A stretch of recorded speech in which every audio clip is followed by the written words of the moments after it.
Station Kepler 442 floated at the edge of civilized space like a massive metal city among the stars. Inside one of its smaller offices, Crixthal was having the worst day of his life.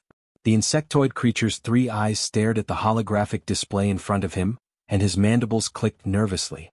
His cargo ship was gone. Not destroyed but worse, crashed on a planet where no one could reach it. Hadron 7. Even the name made most species in the galaxy shudder. Crixthal had been a trader for 20 cycles, moving goods between the outer colonies and the core worlds.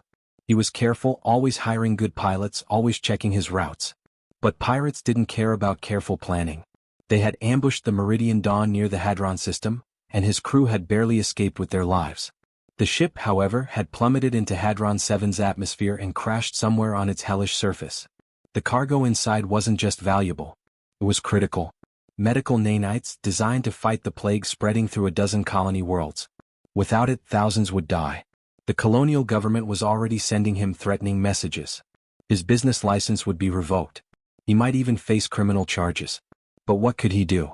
Hadron 7 was classified as uninhabitable by every major government in the galaxy. The gravity was 3 times standard, enough to crush most species' bones after a few hours. The atmosphere was a toxic mixture of sulfur dioxide and carbon monoxide. The rain was acidic enough to eat through standard environmental suits. And the wildlife? Evolution on that nightmare world had created predators that could tear through armored plating. It was what the galactic community called a death world. Class 12, the highest danger rating. Crixthal had no choice. He opened the Galactic Mercenary Network and posted a retrieval contract. He set the payment at 200,000 credits, nearly twice what the cargo was worth to him. Maybe, just maybe, some foolish adventurer would see the money and take the risk. He submitted the posting and sat back in his chair, expecting to wait days or weeks for any response. Most likely he would get none at all. 8 minutes later, his computer chimed. Contract accepted. Crixthal's antennae shot straight up in shock. He scrambled to open the acceptance notification, certain there had been some kind of error in the system. The mercenary profile loaded on his screen. Name James Blake. Species, human. Homeworld, Earth. Crixthal felt his blood turn cold. Earth was a Class 12 death world just like Hadron 7. Humans were Deathworlders, species that evolved in conditions so extreme that they were considered dangerous by most galactic standards. He had heard stories about them. How they could breathe poison and call it air. How they came from a world covered in salt water that could kill most species. How their planet was filled with creatures that existed only to hunt and kill. And now one of them had accepted his contract. 20 hours later, James Blake walked into Crixthal's office. The human was tall, perhaps 2 meters, with dark hair and eyes that seemed to take in everything at once. He moved with an easy confidence that made Crixthal nervous. The human wore simple clothing, a worn jacket and dark pants, and carried only a single bag over his shoulder. Mr. Crixthal? James extended his hand in the human greeting gesture. I'm James Blake. Hear about the Hadron 7 retrieval. Crixthal carefully touched the offered hand with one claw. The human's grip was firm but controlled. You understand what Hadron 7 is, yes? The gravity alone will. 3 times standard, James interrupted, settling into a chair that groaned under his weight. Sulfuric rain, active volcanism, and aggressive native predators. I pulled the planetary survey data during my flight here. It's a rough world, but nothing I haven't handled before. Crixthal couldn't believe what he was hearing. Nothing you haven't handled? Mr. Blake, that planet has killed every survey team that attempted to land there. 17 expeditions over the last century. Not one survivor. James shrugged. Those teams weren't from Earth. Look, I understand your concern, but this is what I do. Hostile environment retrieval is my specialty. Hadron 7 is dangerous, sure, but it's not exotic. High gravity? We train in centrifuges that simulate worse. Toxic atmosphere? My suit can handle it for weeks. Predators? Earth has plenty of those. But the conditions will be difficult, James admitted. I'm not saying it'll be easy, but it's doable. I'll need 12 hours to prep my gear and review the crash site data you have. Then I'll head down, locate your cargo, and bring it back up. Simple salvage operation. Simple. The human had called it simple. Crixthal provided James with all the data he had, crash coordinates, cargo manifest, and every scrap of information about Hadron 7's surface conditions. James studied it all with calm focus, occasionally nodding or making notes on his data pad. As the human prepared to leave, Crixthal couldn't help himself. Why do you do this? Why risk your life on these terrible worlds? James paused at the door and smiled. Because someone has to. And because I can. James Blake's ship, the Wanderer, broke through Hadron 7's atmosphere like a stone dropping into dark water. The entire vessel shook violently as it descended, and warning alarms screamed about the atmospheric pressure and toxic gas readings. James ignored them all. He had heard these alarms on a dozen different worlds. They were just numbers to him now. Back on station Kepler 442, Crixthal watched through a remote drone that followed James's ship down. The insectoid's 3 eyes were fixed on the screen, his clawed hands gripping the edge of his desk. He was certain he was about to witness a death. The ship landed in a clearing near a dark forest of twisted, alien trees. The moment the landing ramp opened, James felt the difference. The gravity hit him like a physical weight, pressing down on his shoulders and chest. Each breath took more effort. Each movement required more strength. It was like wearing a suit made of lead. But James had trained for this. He had spent weeks in high-gravity centrifuges, conditioning his body to handle exactly this kind of stress. He stepped out of the ship wearing his reinforced exosuit, a bulky but necessary piece of equipment that would protect him from the atmosphere and help support his body against the crushing gravity. The sky above was a sickly yellow-green color, filled with thick clouds that rumbled with constant thunder. The air outside his suit would kill him in seconds, but inside he was safe. For now. James checked his equipment one final time. Plasma cutter for obstacles. Medical supplies. Emergency beacon. 3 days of food and water. Everything he needed to reach the crash site, which was approximately 15 kilometers to the north, through terrain that the survey data had labeled as extremely hazardous. He started walking. Each step was deliberate and careful. In this gravity, a fall could break bones. A twisted ankle could mean death. Through the drone feed, Crixthal watched in horrified fascination. The human moved slowly but steadily, like a machine that refused to stop. When James crossed a river of dark, bubbling liquid that the sensors identified as highly acidic, Crixthal gasped. The human simply waded through it, his suit's shields holding against the corrosive stream. After 2 hours of walking, the rain started. It fell in thick, heavy drops that sizzled and smoked when they hit James's suit. The acidic rain would have melted through most environmental suits in minutes, but James's equipment was built for exactly this. He kept walking head down against the storm. Then the forest grew darker, and James heard the first sounds of life. A low, rumbling growl that seemed to come from everywhere and nowhere at once. James stopped walking and slowly turned, scanning the twisted trees around him. His suit's sensors picked up movement. Large movement. Multiple contacts. They emerged from the shadows like nightmares made flesh. 6 creatures, each the size of a small vehicle, with 6 powerful legs and bodies covered in thick, armored plates. Their heads were mostly mouth, rows of jagged teeth designed for tearing and crushing. Their eyes glowed a dull red in the darkness. Apex predators. Evolution on this brutal world had made them perfect killing machines. The creatures circled James, moving with surprising speed despite their size. One of them rushed forward, testing him, jaws snapping. James didn't run. Running would trigger their hunting instinct. Instead, he reached for his belt and pulled out a flare gun. He fired it directly at the attacking creature. The flare exploded in a burst of brilliant red light and deafening sound. The creature reared back, startled and confused. James immediately fired 2 more flares into the air and began shouting at the top of his lungs, a deep, aggressive roar that echoed through the forest. The creatures hesitated. This was not normal prey behavior. Prey ran. Prey hid. This thing was loud and bright and angry. James took a step forward, still shouting, and fired another flare. The creatures backed away, uncertain. After a long, tense moment, they retreated into the shadows, disappearing as quickly as they had appeared. Through the drone, Crixthal heard James's voice over the communication channel. Apex predators. Not used to prey that fights back. They'll probably follow me for a while, but they won't attack again unless I show weakness. The human's voice was calm, almost casual, as if he had just encountered a minor inconvenience rather than certain death. Mr. Blake, Crixthal's voice crackled through the speaker, trembling with emotion. Those creatures, they have killed entire survey teams. How are you so calm? James resumed walking, his boots crunching on the alien ground. Because fear doesn't help me right now. Focus does. Besides, we have predators on Earth too. Bears, big cats, crocodiles. You learn to respect them, understand their behavior, and stay alert. These things aren't that different. Crixthal didn't know what bears or crocodiles were, but he was beginning to understand something important. Humans didn't just survive their death world. They had learned from it. Every dangerous creature, every hostile environment, every near-death experience had taught them something valuable. James continued through the alien hell, steady and unstoppable, while Crixthal watched and wondered what kind of species could look at Hadron 7 and call it manageable. After 8 hours of relentless walking through hell, James finally saw it. The Meridian Dawn lay broken in a volcanic valley, its hull cracked and smoking. The crash had torn the ship nearly in half, but the cargo bay section appeared intact. That was good news. The bad news revealed itself a moment later. James crouched behind a cluster of volcanic rocks and studied the crash site through his suit's zoom function. There were people there. No, not people, other species. And they were armed.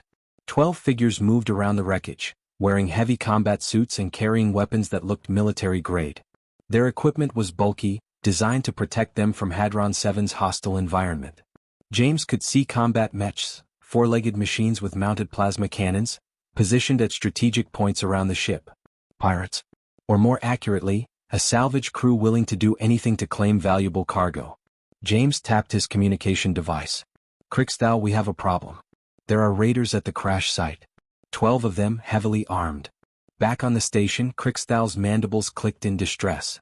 Therans. They must have tracked the ship's distress beacon. Mr. Blake, those are professional mercenaries. You should retreat. Your life is worth more than the cargo. James watched the raiders work. They were cutting into the cargo bay with industrial torches. They would have the medical nanites within the hour. Can't do that. Those nanites are the only cure for the colony plague. If the Therans take them, they'll sell to the highest bidder. People will die while governments negotiate. But you're one person against 12 trained fighters. James smiled inside his helmet. 13 if you count me. But I have something they don't. What? I'm comfortable here. James was right. The Therans were struggling. Even through their advanced combat suits, Hadron 7 was slowly killing them. The gravity made every movement exhausting. Their suits' air recyclers were working overtime to filter the toxic atmosphere. And they had been on the surface for hours, which meant their equipment was already under strain. James, on the other hand, had barely broken a sweat. His suit was designed for extended operations. His body was conditioned for high-gravity environments. And most importantly, he knew how to use this world as a weapon. He moved silently around the valley's edge, studying the terrain. Hadron 7 was a geologically active planet.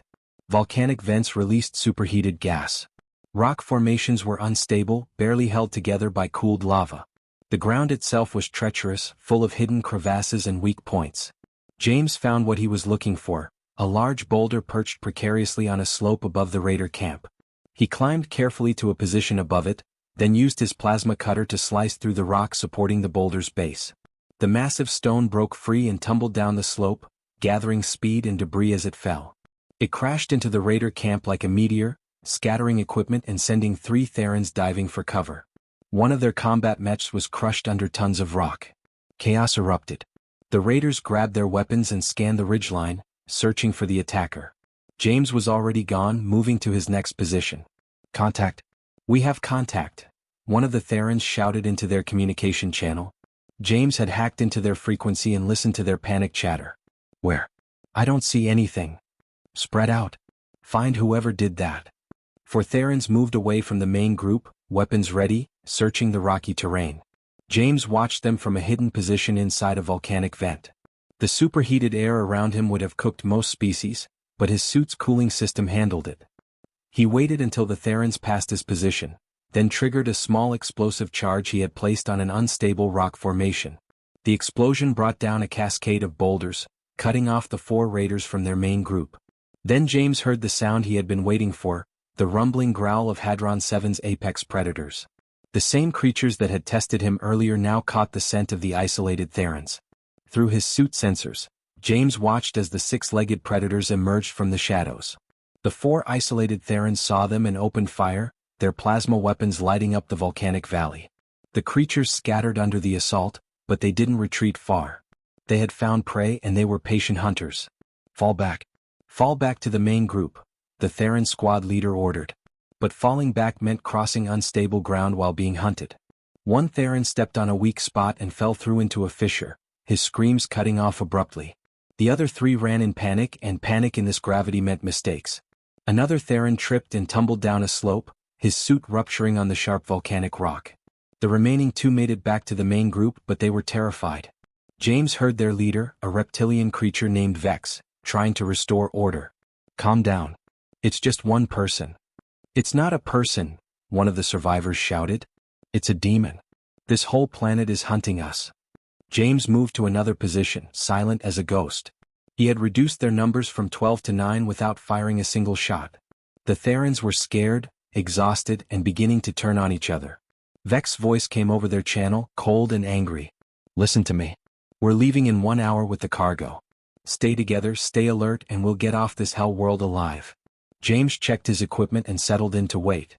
The Therans had made a mistake coming to Hadron 7. This wasn't their world. It was his. James waited in the darkness, watching the Therans scramble to load the cargo. They worked frantically, their movements clumsy in the heavy gravity. Fear had replaced their earlier confidence. Every shadow made them jump. Every sound from the volcanic valley made them raise their weapons. But James had a bigger problem than the raiders. His suit sensors had detected something alarming from the crashed ship. The Meridian Dawn's reactor core was unstable. The crash had damaged the containment system, and now the core was slowly building toward a critical failure. James accessed the ship's computer remotely and ran a diagnostic. The results made his jaw tighten. 6 hours. Maybe 7 if he was lucky. Then the reactor would explode with enough force to vaporize everything within a kilometer. The medical nanites, the raiders, and him, all gone. He opened his communication channel to Krixthal. "We have a reactor problem. I need to get that cargo out now, not later." "How bad is it?" "Catastrophic failure in 6 hours. I can't wait for the Therans to leave." Krixthal's voice rose in pitch. "Then abandon the mission. Get to safety." "Not an option. Those nanites are the only cure for thousands of people. I didn't come all this way to let them die." James checked his weapons. 1 plasma cutter, 2 explosive charges, and a standard sidearm. Not much against 9 trained mercenaries with combat mechs. But he had something better than weapons. He had a plan. James circled around to the far side of the valley where the Therans had parked their transport ship. It was a bulky cargo hauler, designed to carry heavy loads. The ship was guarded by 2 Therans and 1 combat mech. James studied the volcanic vents scattered around the area. Hadron 7's geology was predictable in one way. Pressure built up in these vents until they released superheated gas in violent eruptions. The scientists called them geysers of death. James planted his 2 explosive charges at the base of a large vent, then retreated to a safe distance. He set the timer for 30 seconds and waited. The explosion triggered exactly what he hoped for. The vent erupted like a volcano, sending a column of superheated gas and debris high into the yellow-green sky. The 2 Theran guards were thrown backward by the blast. The combat mech sensors went haywire from the heat and radiation. James moved fast. He sprinted toward the transport ship, his powerful legs pumping against the crushing gravity. One of the guards recovered and raised his weapon, but James was already too close. He grabbed the guard's arm and used the Theran's own momentum to throw him into the mech. Both went down in a tangled heap. The second guard fired, but the shot went wide. James closed the distance and struck with his plasma cutter, slicing through the guard's weapon. Then he delivered a punch that would have killed most species. The Theran crumpled. At the main crash site, Vex heard the explosion and saw the column of fire. "The transport. He's going for our ship." The remaining 7 Therans abandoned the cargo and ran toward their only way off the planet. But running in triple gravity while wearing heavy combat suits was exhausting. They moved like swimmers pushing through thick mud. James reached the transport ship's cargo ramp and sprinted inside. He accessed the ship's cargo handling system and activated the loading drone, an automated machine designed to move heavy containers. Then he ran back toward the Meridian Dawn. The Therans reached their transport and found their 2 guards unconscious and their combat mech disabled. Vex roared in fury. "Find that human. Kill him." But James was already at the crashed ship, using his plasma cutter to slice through the damaged cargo bay doors. Inside he found what he was looking for, 20 sealed containers each marked with medical symbols. The nanites. He grabbed the first container. It weighed nearly 200 kilograms in this gravity. On Earth it would have been heavy. Here it was nearly impossible to lift. James felt his muscles strain, his exosuit servos whining in protest.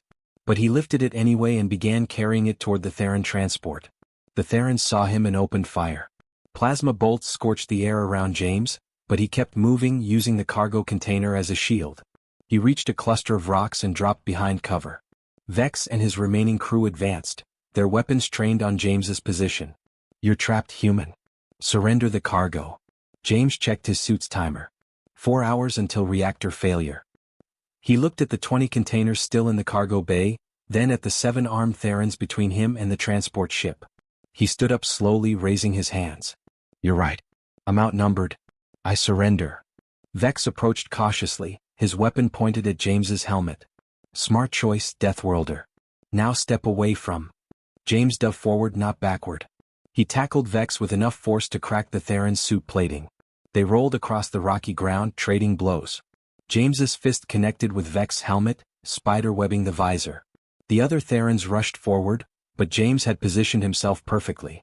He triggered a remote detonator, and the unstable ground beneath 2 of the raiders collapsed into a hidden fissure.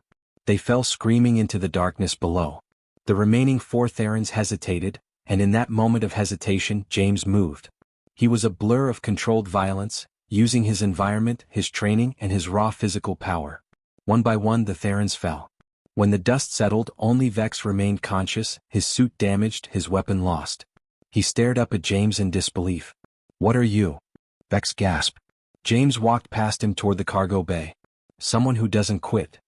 James worked like a machine possessed. 3 hours until reactor failure.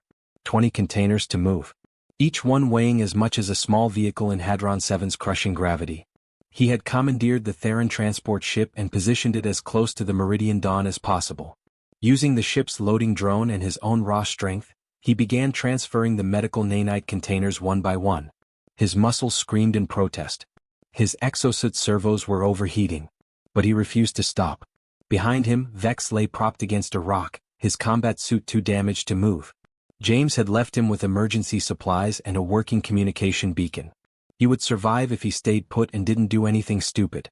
"You're insane," Vex called out, watching James haul another container up the transport ramp. "That reactor is going to blow. You'll never get them all loaded in time." James didn't waste breath responding. He grabbed the next container and kept moving. Sweat poured down his face inside his helmet. Every muscle in his body burned. But he had carried heavier loads during his training on Earth. He had run marathons in higher gravity. His body had been forged by a world that spent billions of years trying to kill his ancestors. 2 hours left. 15 containers loaded. 5 to go. The ground began to shake. The reactor was destabilizing faster than predicted. James could see energy readings spiking on his suit's display. He moved faster, pushing his body beyond what most species would consider possible. On station Kepler 442, Krixthal watched through the drone feed, his 3 eyes wide with amazement. The human should have collapsed from exhaustion an hour ago. The gravity alone should have crushed him. But James Blake kept moving, kept working, kept refusing to quit. 1 hour left. 18 containers loaded. 2 to go. James's vision blurred. His legs felt like lead. His arms shook with every movement. But he grabbed the 19th container and dragged it up the ramp. 1 more. Just 1 more. 30 minutes left. The Meridian Dawn was glowing now, its hull superheating from the failing reactor. Alarms screamed across every frequency. James ran back one final time, grabbed the last container and hauled it toward the transport. 20 minutes left. He sealed the cargo bay and staggered to the pilot's seat. His hands shook as they moved across the controls. The transport's engines roared to life. 15 minutes left. The ship lifted off, fighting against the gravity and atmosphere. James pushed the throttles to maximum, climbing as fast as the overloaded transport could manage. 5 minutes left. James cleared the atmosphere and punched the throttle for orbit. Behind him, through the rear cameras, he watched Hadron 7's surface. The explosion, when it came, was visible from space. A brilliant white flash that turned the volcanic valley into a crater of molten glass. If James had been 30 seconds slower, he would have been vaporized along with it. James let out a long breath and set course for station Kepler 442. His entire body ached. He would need a week to recover from the strain he had put himself through. But the cargo was safe. The mission was complete. 12 hours later, James guided the transport into Krixthal's private docking bay. The insectoid was waiting at the airlock, practically vibrating with nervous energy. James opened the cargo bay doors, revealing all 20 containers intact and undamaged. Krixthal stared in silence for a long moment. Then his translator spoke in a voice thick with emotion. "You did it? You actually did it? I thought I was certain you would die down there. James smiled tiredly. The reports about Hadron 7 were accurate. It's a rough world. But rough isn't impossible. Just challenging. Challenging? Crixthal's antennae waved in disbelief. Mr. Blake, you fought off a dozen raiders, survived predators that have killed entire survey teams, worked in gravity that would crush most species, and evacuated critical cargo from an exploding reactor. And you call it challenging? James shrugged, wincing at the soreness in his shoulders. Well, it wasn't easy. But I've had worse jobs. There was this ice moon near the Kepler system where the temperature dropped to minus 200 degrees and the winds hit 500 kilometers per hour. Now that was difficult. Crixthal realized something in that moment. Humans didn't just survive death worlds. They thrived in them. They had evolved in conditions so extreme that planets like Hadron 7 were merely difficult rather than impossible. Earth had forged them into something unique in the galaxy. Specialists who could go where no other species dared. Word of James Blake's mission spread through Station Kepler 442 within hours. The human who walked through hell and came back with the cargo. Within a day, his mercenary profile was flooded with job offers. Rescue operation on a tidally locked ice world. Retrieval mission in an asteroid field with dangerous radiation. Survey expedition to a planet with gravity so high that most species couldn't even stand. James reviewed the offers while eating his first real meal in 2 days. He selected one. A rescue mission to save a research team stranded on a world experiencing solar flare season. Crixthal, who had become something like a friend, asked him the question that many species wondered. James, why do you do this? You could take easier jobs. Safer jobs. Why risk your life repeatedly on these terrible worlds? James finished his meal and stood, testing his still sore muscles. Because someone has to. The galaxy is full of dangerous places and sometimes people get stuck in them. Sometimes critical supplies need to be retrieved. Sometimes the impossible needs to be done. He picked up his duffel bag and headed toward his ship. And honestly, I'm good at it. Earth spent 4 billion years trying to kill my ancestors.